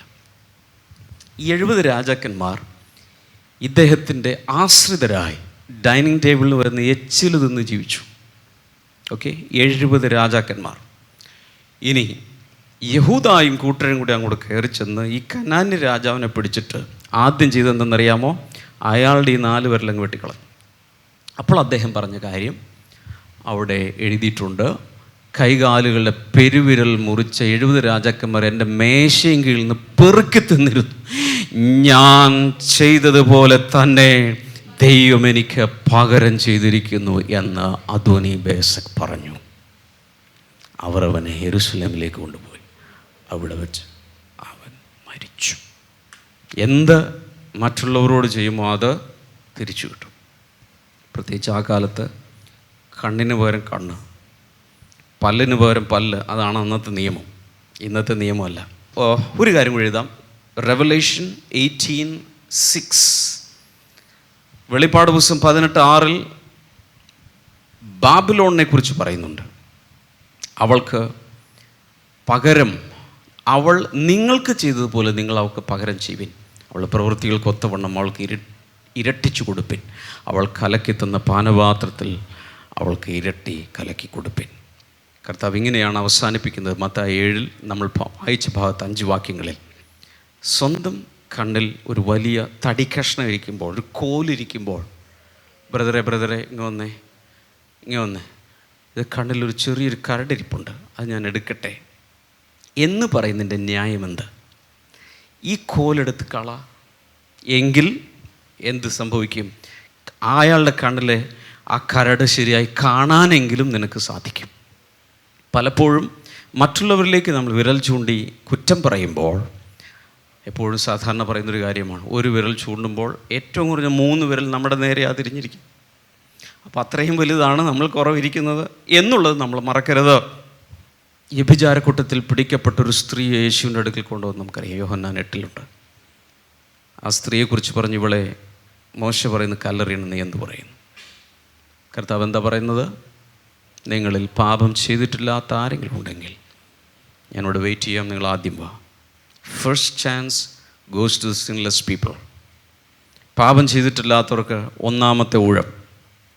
കുറച്ച് പാപം ചെയ്താൽ അതിന് ശേഷം സമയം തരാം, വലിയ പാപം ചെയ്ത് ഏറ്റവും അവസാനം. ഇത് പറഞ്ഞ ഉടൻ തന്നെ കുറേയധികം ശബ്ദം കേട്ടു. എന്തിൻ്റെ ശബ്ദമാണ്? കയ്യിൽ പിടിച്ചിരുന്ന വലിയ കല്ലുകൾ ഓരോന്നും താഴേക്ക് വീഴുന്ന ശബ്ദം കേട്ടു. അതിനുശേഷം ഒന്നും ശബ്ദിക്കാതെ ആ സീനൊന്ന് ആലോചിച്ച് നോക്കാം. മതനേതാക്കന്മാർ, റിലീജിയസ് ഫിഗേഴ്സ് നാണിച്ച് മനസാക്ഷിയുടെ ആക്ഷേപം ഹേതുവായി എല്ലാവരും പോയി. കുറേ കഴിഞ്ഞപ്പോൾ കർത്താവ് തലപൊക്കി നോക്കിയപ്പോൾ ഈ സ്ത്രീ അവിടെ നിൽപ്പുണ്ട്. യേശു നിവർന്ന അവളോട്, സ്ത്രീയെ, അവർ എവിടെ? നിനക്ക് ആരും ശിക്ഷ വിധിച്ചില്ലയോ എന്ന് ചോദിച്ച്, ആരുമില്ല എന്ന് പറഞ്ഞു. അവളെന്തു പറഞ്ഞു? എങ്കിൽ ഞാനും നിനക്ക് ശിക്ഷ വിധിക്കുന്നില്ല, ഇനി പാപം ചെയ്യരുത് എന്ന് യേശു പറഞ്ഞു. This an encounter between A Sinner and the Xavier. ഒരു പാപിയും രക്ഷകനും തമ്മിലുള്ള കണ്ടുമുട്ടുന്ന ഒരു എൻകൗണ്ടറാണ് നമ്മളിവിടെ കാണുന്നത്. എന്ത് സംഭവിക്കുന്നു? പാപത്തെക്കുറിച്ച് കുറ്റബോധമുള്ളവർ മാനസാന്തരപ്പെടാതെ അവർ പോയി. മുമ്പിൽ നിൽക്കുന്ന പാപിനിയായ സ്ത്രീ കുറ്റബോധത്താൽ അവൾക്ക് കൺവിക്ഷൻ ലഭിച്ചിട്ടുള്ള മാനസാന്തരപ്പെടും. എൻ്റെ വിശ്വാസം, ജീവിതത്തിൽ ഒരിക്കലും ഇനി ആ പാപജീവിതത്തിലേക്ക് അവൾ തിരിച്ചു പോയിട്ടില്ല. ഹല്ലേലൂയ. അതുകൊണ്ട് മറ്റുള്ളവരെ എറിയാൻ കല്ലെടുക്കുന്നതിന് മുൻപ് സ്വന്തം ജീവിതത്തിലേക്ക് നോക്കി, കണ്ണാടിയിൽ പോയി കണ്ണിൽ വല്ല കോലിരിപ്പുണ്ടോ എന്ന് നോക്കി അതൊക്കെ ഒന്ന് എടുത്ത് കളഞ്ഞിട്ട് ഇതിന് മുതിർന്നാൽ മതി. അല്ലെങ്കിൽ ദൈവം അദോനി ബേസക്കിന് സംഭവിച്ചതുപോലെ, ബാബിലോണിന് സംഭവിച്ചതുപോലെ, ഇശ്മായേലിന് സംഭവിച്ചതുപോലെ തിരികെ വിധി വരുവാൻ സാധ്യതയുണ്ട്. അന്ത്യന്യായവിധിയല്ല, ഇപ്പോൾ തന്നെ ഇവിടെ വെച്ച്. ആകുലതകൾ നിറഞ്ഞ ഈ ലോകത്തിൽ നിങ്ങൾ ഒറ്റയ്ക്കാണെന്ന ചിന്ത നിങ്ങളെ വേട്ടയാടുന്നു. നിരാശ നിങ്ങളെ തകർത്ത് കളയുന്നുവോ? പരാജയങ്ങളുടെ മുൻപിൽ നീ തളർന്നുപോയോ? കഴിഞ്ഞകാല ദുരനുഭവങ്ങൾ ഇന്നും നിന്നെ പിന്തുടരുന്നുവോ? എന്നാൽ കാൽവരി ക്രൂശിലെ ജയം നമ്മെ സ്വാതന്ത്ര്യത്തിലേക്ക് കൊണ്ടുവരുന്നു. ബ്ലെസ്സിംഗ് ടുഡേ നിങ്ങൾക്കായി ഒരുക്കുന്നു സീസൺ ഓഫ് ഡീപ്പ് ഹീലിംഗ്, ആഴമേറിയ ആന്തരിക സൗഖ്യത്തിന് നാളുകൾ. അനുഗ്രഹീത ദൈവദാസന്മാരായ pastor Finny Stephen, pastor Jerry Alexander, pastor Thomas P Thomas and pastor Rachel, pastor Damian Antony കുടുംബമായി നമ്മളുടെ ഇടയിൽ ശുശ്രൂഷിക്കുന്നു. ഓഗസ്റ്റ് 2 മുതൽ എല്ലാ ദിവസവും രാത്രി 7 മണിക്ക് ബ്ലെസ്സിംഗ് ടുഡേ യൂട്യൂബ് ചാനലിലും ഫേസ്ബുക്കിലും സൂമിലും ലഭ്യമാണ്. ആഴമേറിയ ആന്തരിക സൗഖ്യത്തിന് നാളുകൾ, season of deep healing. Hallelujah, hallelujah. അനുഗ്രഹിക്കപ്പെട്ട വചന സന്ദേശത്തിന് ശേഷം നമുക്കെല്ലാവർക്കും ഒരുമിച്ച് ദൈവത്തിൻ്റെ സന്നിധിയിൽ പ്രാർത്ഥനയ്ക്ക് വേണ്ടി ദൈവത്തിൻ്റെ സന്നിധിയിൽ നമുക്ക് കുമ്പിടാം, പ്രാർത്ഥിക്കാം. നിങ്ങളിത് കുടുംബമായിട്ടാണ് കണ്ടുകൊണ്ടിരിക്കുന്നതെങ്കിൽ ഒരുമിച്ച് ചേർന്ന് നമുക്ക് പ്രാർത്ഥിക്കാം. നമ്മളെല്ലാവരും ചേർന്ന് ഈ സമയത്ത് നമ്മൾ പ്രാർത്ഥിക്കാൻ പോവുകയാണ്. നമ്മുടെ ചുറ്റുപാടുമൊക്കെ വളരെയധികം പ്രശ്നങ്ങളും ബുദ്ധിമുട്ടുകളൊക്കെ നിറഞ്ഞു നിൽക്കുമ്പോൾ നമ്മുടെ പ്രാർത്ഥന വളരെ വിലയേറിയതാണ്. നമ്മൾ പ്രാർത്ഥിക്കുമ്പോൾ, നമ്മൾ വിശ്വസിക്കുമ്പോൾ വലിയ അത്ഭുതങ്ങൾ കർത്താവ് നമുക്ക് വേണ്ടി ചെയ്യാൻ പോവുകയാണ്. മത്തായി സുവിശേഷം 8-ാം അധ്യായം അതിൻ്റെ 20 മുതലുള്ള വേദഭാഗങ്ങൾ നമ്മൾ നോക്കുമ്പോൾ, 20-23 മുതലുള്ള വേദഭാഗങ്ങൾ നോക്കുമ്പോൾ, യേശു കർത്താവും ശിഷ്യന്മാരും മറുകരയിലേക്ക് പടകിൽ കയറി അക്കരയിലേക്ക് പോയിക്കൊണ്ടിരിക്കുമ്പോൾ വലിയ കാറ്റും കൂളും അടിച്ചു, വലിയ തിരമാലകൾ വന്നു. യേശു അവിടെ ഉറങ്ങുന്നത് നമുക്ക് അവിടെ കാണുവാൻ കഴിയും. വള്ളം മുങ്ങുമോറ് തിരകൾ അവിടെ അടിച്ചു. അപ്പോൾ യേശു കർത്താവ് അവിടെ എഴുന്നേറ്റ് യേശുവിനെ അവർ ഉയർത്തി, യേശുവിനെ ഉണർത്തി. അവർ യേശു ഉറങ്ങുന്നത് കണ്ടപ്പോൾ, ഞങ്ങൾ നശിച്ചു പോകുന്നതിൽ വിചാരമില്ലേ, ഞങ്ങളെ രക്ഷിക്കണേ എന്നൊക്കെ പറഞ്ഞുകൊണ്ട് അവരെ യേശുവിനെ ഉണർത്തി. യേശു എഴുന്നേറ്റ് ഉടനെ ചോദിച്ചത് അല്പവിശ്വാസികളെ എന്ന് പറഞ്ഞുകൊണ്ടാണ് അവരോട് പറഞ്ഞ, അല്പവിശ്വാസികൾ നിങ്ങൾ ഭീരുക്കളാകുവാൻ എന്ത് എന്ന് പറഞ്ഞ ശേഷം എഴുന്നേറ്റ് കാറ്റിനെയും കടലിനെയും ശാസിച്ചപ്പോൾ വലിയ ശാന്തതയുണ്ടായി. എന്നാറെ അവർ മനുഷ്യർ വളരെയധികം അതിശയിക്കുകയുണ്ടായി. കാറ്റും കടലും കൂടെ ഇവനെ അനുസരിക്കുമല്ലോ. യേശു അവരെ വിളിച്ച അല്പവിശ്വാസികളെ എന്നുള്ള രീതിയിലാണ് വിശ്വസിച്ചത്. യേശു എഴുന്നേറ്റ് ശാസിച്ചു. ഞാൻ പലപ്പോഴും പറയാറുള്ള യേശു ചിന്തിക്കുന്നൊരു കാര്യമാണ്, യേശു അവരിൽ നിന്ന് ഉദ്ദേശിച്ചത് അവർ എഴുന്നേറ്റ് ആ കാറ്റിനെയും കടലിനെയൊക്കെ ശാസിക്കുകയായിരുന്നെങ്കിൽ അത് മാറിയാണ്. യേശു ഒരിക്കൽ ഇപ്രകാരം പറഞ്ഞു, നിങ്ങൾ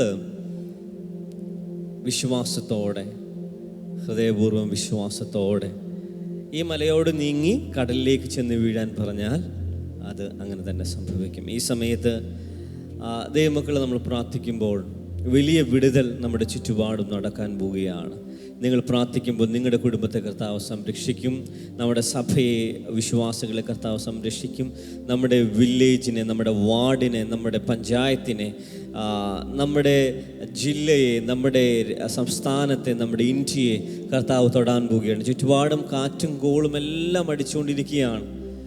പക്ഷേ യേശു നമ്മുടെ കൂടെ ഉള്ളത് കൊണ്ട് നമ്മൾ എഴുന്നേറ്റ് പ്രാർത്ഥിക്കുമ്പോൾ, ചിലതിനോടൊക്കെ അടങ്ങാൻ പറയുമ്പോൾ, ചിലതിനോടൊക്കെ കൽപ്പിക്കുമ്പോൾ, അത് വിശ്വാസത്താൽ നമ്മൾ ചെയ്യുമ്പോൾ അതൊക്കെ അടങ്ങാൻ പോവുകയാണ്, അമർച്ചയിലേക്ക് വരാൻ പോവുകയാണ്. നിങ്ങൾ എഴുന്നേറ്റ് നിങ്ങളുടെ കുടുംബത്തിന് വേണ്ടി പ്രാർത്ഥിക്കുക, നിങ്ങളുടെ സമൂഹത്തിന് വേണ്ടി, നിങ്ങളുടെ സഭയ്ക്ക് വേണ്ടി, നിങ്ങളുടെ പരിചയത്തിലുള്ള ആളുകൾക്ക് വേണ്ടി പ്രാർത്ഥിക്കുക.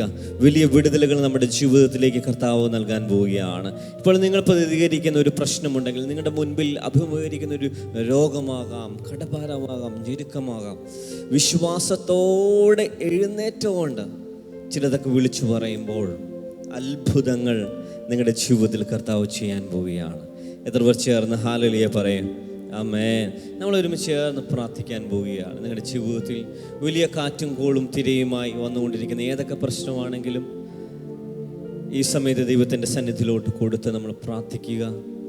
അതിനോട് യേശുവിൻ്റെ നാമത്തിൽ അടങ്ങാൻ പറയുക, വഴിമാറാൻ പറയുക, വഴി തുറക്കപ്പെടാൻ വേണ്ടി പ്രാർത്ഥിക്കുക.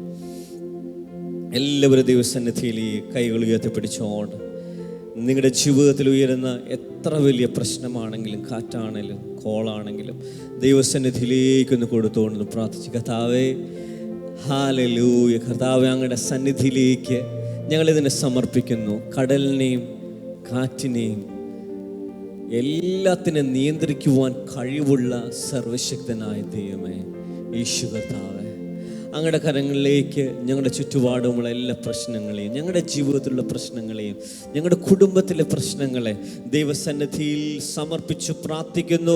ഹല്ലേലൂയ. ഇതിനകത്തൊരു നീക്കുപോക്ക് സ്വർഗത്തിലെ ദൈവം അയക്കണമേ കർത്താവേ. അങ്ങ് എഴുന്നേൽക്കണമേ കർത്താവേ. ദൈവത്തിൻ്റെ വചനം പറയുന്ന യഹോവ എഴുന്നേൽക്കുന്നു, അവൻ്റെ ശത്രുക്കൾ ചിതറിപ്പോകുന്നു എന്നാണല്ലോ കർത്താവ്. ഇന്ന് ഞങ്ങളുടെ പ്രശ്നത്തിൻ്റെ മേൽ യേശു കർത്താവ് രാജാവായി എഴുന്നേൽക്കണമേ കർത്താവേ. ഞങ്ങളുടെ പ്രയാസങ്ങളുടെ മേൽ ഞങ്ങൾക്ക് എന്ത് ചെയ്യണമെന്നറിയില്ല, വഴി കാണുന്നില്ല, പ്രശ്നങ്ങൾ ഇതിൽ നിന്ന് പുറത്തു വരണമെന്നറിയില്ല. പക്ഷേ യേശു കർത്താവേ, അവിടുന്ന് എഴുന്നേറ്റ് വന്ന് ഈ പ്രശ്നത്തെ ശാസിക്കണമേ എന്ന് ഞങ്ങൾ പ്രാർത്ഥിക്കുന്നു. Thank you Lord. വിശ്വാസം നിറഞ്ഞവരായി ഈ സമയത്ത് നിങ്ങളുടെ മുൻപിലുള്ള ആ പ്രശ്നത്തെ നോക്കി വിരൽ ചൂണ്ടിക്കൊണ്ട് വിശ്വാസത്താൽ കൽപ്പിക്കാൻ തുടങ്ങിയാൽ യേശുവിൻ്റെ നാമത്തിൽ ഈ രോഗം മാറിപ്പോകട്ടെ, ഈ കടഭാരം നീങ്ങിപ്പോകട്ടെ, ഈ കാറ്റ് നീങ്ങിപ്പോകട്ടെ, ഈ കുടുംബത്തിലെ വലിയ കലഹം യേശുവിൻ്റെ നാമത്തിൽ നീങ്ങിപ്പോകട്ടെ. ഒത്തിരി നാളായി നിങ്ങൾ പരിശ്രമിച്ചിട്ട് മാറാത്ത ചില കുടുംബ പ്രശ്നങ്ങളും എല്ലാം ഇന്ന് നിങ്ങൾ വിശ്വാസത്തോടെ കൽപ്പിക്കുമ്പോൾ നിന്റെ കുടുംബത്തിൽ നിന്ന് മാറിപ്പോകാൻ പോവുകയാണ്. ആ കലഹത്തിന്റെ പ്രശ്നം നിന്റെ കുടുംബത്തിൽ നിന്ന് മാറിപ്പോകാൻ പോവുകയാണ്. ഞങ്ങൾ ഒരുമിച്ച് ചേർന്ന് പ്രാർത്ഥിക്കുന്നു. യേശുവിൻ്റെ നാമത്തിൽ ആ പ്രയാസങ്ങൾ മാറിപ്പോകട്ടെ, പുതിയ വഴികൾ തുറക്കപ്പെടട്ടെ, പുതിയ വാതിലുകൾ യേശുവിൻ്റെ നാമത്തിൽ ഇന്ന് പ്രാർത്ഥിക്കുന്ന ഓരോരുത്തർക്കും വേണ്ടി അത് തുറക്കപ്പെടട്ടെ എന്ന് ദൈവസന്നിധിയിൽ ഞങ്ങൾ പ്രാർത്ഥിക്കുകയാണ് കർത്താവേ.